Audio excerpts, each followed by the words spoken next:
அனைவருக்கும் வணக்கம். நேற்று அமாவாசைங்க. இந்த அமாவாசை அன்னைக்கு பாப்பாவுக்கு காலாண்டரை அடிச்சிருந்தோம் இல்லைங்களா? அந்த காலாண்டரை எடுத்து பாப்பா முன்னாடி வச்சு படைச்சாங்க. அதன் பிறகு பார்த்திங்கனாக்க நம்ம இங்கே வீட்டில் பாப்பாவோட காலாண்டரை படைச்சிட்டு அதன் பிறகு மணிமண்டபத்துக்கு எடுத்துகிட்டு போய் பாப்பா கிட்ட மாட்டி விடலாம் அப்படின்னு மணிமண்டபத்துக்கு எடுத்துகிட்டு போய் காலாண்டரையும் மாட்டி விட்டு வந்தாங்க.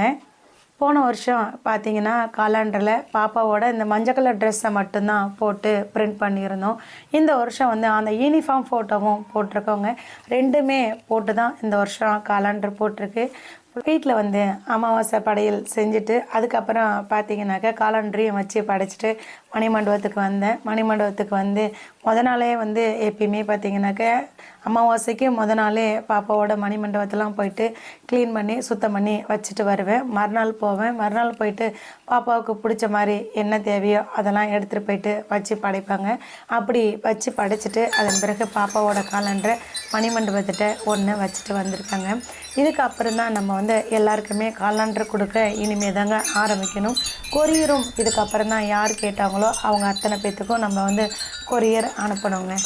பாப்பா மணிமண்டபத்தில் இருக்கக்கூடிய இந்த பூக்களை பாருங்கள்.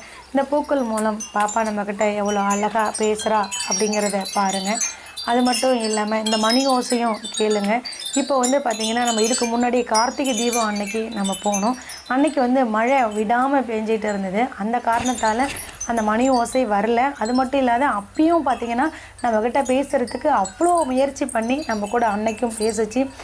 இன்றைக்கி பார்த்திங்கன்னா அந்த மணி ஓசையின் மூலம் என்ன சொல்லுது அப்படின்னு பார்த்திங்கன்னா, அதாவது நம்ம ஊர்லேருந்து யாராவது வருவாங்க இல்லைங்களா? வந்த உடனே நம்ம மனசுக்குள்ளே இருக்கிற அத்தனையும் நம்ம சொல்லுவோம். நீங்கள் எப்போ வருவீங்கன்னு நான் எதிர்பார்த்துட்டு இருந்தேன், நீங்கள் வந்துட்டீங்க, என் மனசுக்குள்ளே இருக்கிற அத்தனையும் உங்கள்கிட்ட சொல்கிறேன் அப்படின்னு சொல்லுவாங்க. அதே போல் தாங்க இப்போ பாப்பாவும் பார்த்திங்கனாக்க, அதாவது கார்த்திகை தீபம் வந்தீங்க, என்னால் அப்போ பேசவே முடியல, இப்போ என் மனசுக்குள்ளே இருக்கிற அத்தனையும் நான் உங்ககிட்ட சொல்கிறேன் அப்படின்னு எந்த அளவுக்கு பாப்பா நம்ம கூட பேசுகிறா அப்படிங்கிறத நீங்களும் பாருங்கள், நீங்களும் கேளுங்க. இன்றைக்கி அமாவாசை மட்டும் இல்லைங்க, ஹனுமன் ஜெயந்தியும் உண்டுங்க. இந்த ஹனுமன் ஜெயந்தியில் பார்த்திங்கன்னா இன்றைக்கி தான் ஆஞ்சநேயர் பிறந்த நாள். இந்த ஆஞ்சநேயர் பிறந்த நாள் அப்போ பார்த்திங்கன்னா வேப்பூரில் ஒரு ஆஞ்சநேயர் கோயில் இருக்குது. அங்கே அதிக அளவில் கூட்டம் வருவாங்க. அங்கே போய் நம்ம கும்பிட்டோம் அப்படின்னா நம்ம நினச்சது அத்தனையும் நடக்கும்னு சொல்லுவாங்கங்க. அங்கே பார்த்திங்கன்னா அதிக அளவில் ஒவ்வொரு சனிக்கிழமையும் கூட்டம் வரும். ஹனுமன் ஜெயந்தி அன்னைக்கு பார்த்திங்கனாக்க பெரிய அளவில் கூட்டம் வருங்க. பாப்பா இருக்கும்போது பார்த்திங்கனாக்க அந்த ஹனுமன் ஜெயந்தி அன்னைக்கு பிறந்தநாள், ஆஞ்சநேயருக்கு பிறந்தநாள் அன்னைக்கு பார்த்திங்கனாக்க எங்களால் முடிஞ்ச ஒரு உதவியை செஞ்சோம். என்ன செஞ்சோம் அப்படின்னு பார்த்திங்கன்னா, எங்களால் முடிஞ்சது ஒரு சிப்பம் 25 கிலோ எடை கொண்ட ஒரு சிப்பம் அரிசி எடுத்து கொடுத்தோம். அங்கே பூஜையில் கலந்துக்கிறதுக்கு பார்த்திங்கனாக்கா 250 ரூபா பணம் கட்டினா அந்த பூஜையில் நம்ம கலந்துக்கலாம். அதே போல் 250 ரூபா பணம் கட்டி நான், பாப்பா, தம்பி 3 பேருமே அந்த பூஜையில் கலந்துக்கிட்டோங்க. இப்படி கடவுளை அதிக அளவில் நேசித்தோம், கும்பிட்டோம். எந்த கடவுளையும் நாங்கள் வெறுத்ததே கிடையாது. எங்கே பார்த்தாலும் கடவுளை கையெடுத்து கும்பிட்டு வணங்கணும். பிள்ளைங்க ரெண்டும் நோய் நொடி இல்லாமல் நீர்க்காய்ச்சாக இருக்கணும் அப்படின்னு தான் ஒவ்வொரு நாளும் இந்த கடவுள்கிட்ட கோரிக்கை வச்சேன். ஆனால் பாருங்கள், இந்த கடவுளுக்கு கூட கண்ணு இல்லைங்க. என் பிள்ளை அந்த படுபாவி நாய்ங்கிட்ட மாட்டிக்கிட்டு அன்னைக்கு இரவு எந்த அளவுக்கு கத்துச்சோ கதறிச்சோ. கடவுள் காதெல்லாம் செவிடாவே இருந்திருக்காரு. ஒரு கடவுள் காதலை கூட என் பிள்ளை கத்துனது கதறினது கேட்கவே இல்லைங்க. என் பிள்ளைக்கு எவன் என்ன பண்ணணும், அவனுக்கான தண்டனை கிடைக்கும், அவனுக்கு பேர் சொல்ல பிள்ளை இருக்கக்கூடாது அப்படின்னு ஒவ்வொரு நாளும் மனசு துடிச்சிக்கிட்டு இருக்குதுங்க. நம்ம தங்கம் அன்னைக்கு இரவு பார்த்திங்கன்னா அந்த பரதேசி நாய்ங்கள்கிட்ட மாட்டிக்கிட்டு எந்த அளவுக்கு கத்தி இருக்கும், கதறி இருக்கும், அம்மா அம்மானு துடிச்சிருக்கும். அப்போ கூட எத்தனை கடவுளை வேண்டி இருக்கும். அம்மானு துடிச்சதோடு மட்டும் இல்லாத எந்த கடவுளாவது நம்மளை காப்பாற்றிட மாட்டாரா அப்படின்னு எவ்வளோ துடிச்சிருக்கும். அத்தனை கடவுளும் கல்லாவே இருந்திருக்காங்க. அவங்க காதெல்லாம் செவிடாவே இருந்திருக்குதுங்க.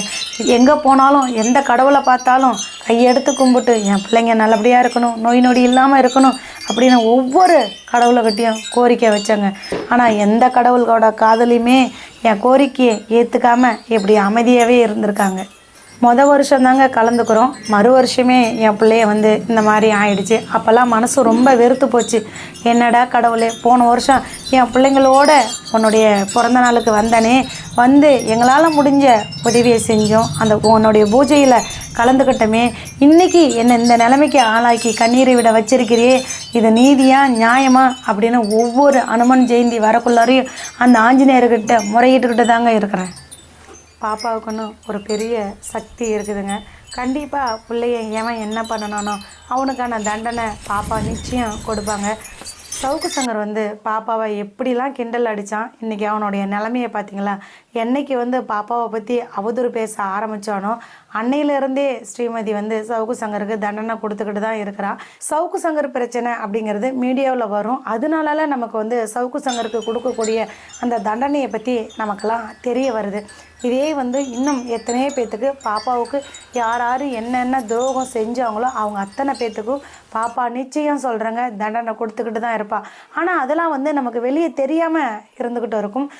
அதே போல் பார்த்திங்கன்னா பாப்பாவுக்குன்னு ஒரு பெரிய சக்தி இருக்குது. கண்டிப்பாக சொல்கிறாங்க, பாப்பாவை யார் யார் என்ன பண்ணாங்களோ அவங்களுடைய பங்களிப்பு எந்த அளவுக்கு இருக்குதோ அந்த அளவுக்கு பிள்ளை அத்தனை பேர்த்துக்கும் தண்டனை கொடுத்தே தீருவாங்க.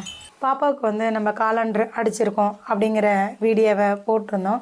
அதை எத்தனையோ பேர் பார்த்தாங்க. பாப்பாவோட அறக்கட்டளைக்கு உங்களால் முடிஞ்ச ஒரு சின்ன சின்ன உதவியை செய்யுங்கன்னு நம்ம சொல்லியிருந்தோம். உங்களுடைய ஆதரவு தான் என்னுடைய பலமாக இருந்துக்கிட்டு இருக்குது அப்படின்னு சொன்னேன். இதை கேட்டு எத்தனையோ பேர் அவங்களால முடிஞ்ச சின்ன சின்ன உதவிகளை செஞ்சாங்க.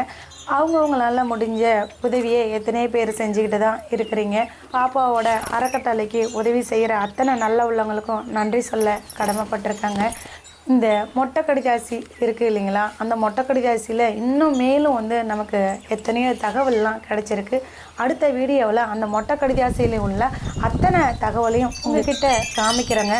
நீங்களும் மிக கவனமாக பாருங்கள். அத்தனை தகவலும் உண்மையா பொய்யா அப்படிங்கிறத நீங்களே சொல்லுங்கள்.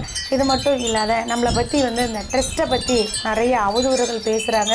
அதாவது இந்த ட்ரஸ்ட்டு எப்படி உருவாச்சு, எதனால் உருவாச்சு, அதனுடைய வரவு செலவுகள் எவ்வளோ அப்படிங்கிறதையும் நம்ம அடுத்தடுத்த வீடியோவில் சொல்லுவோங்க.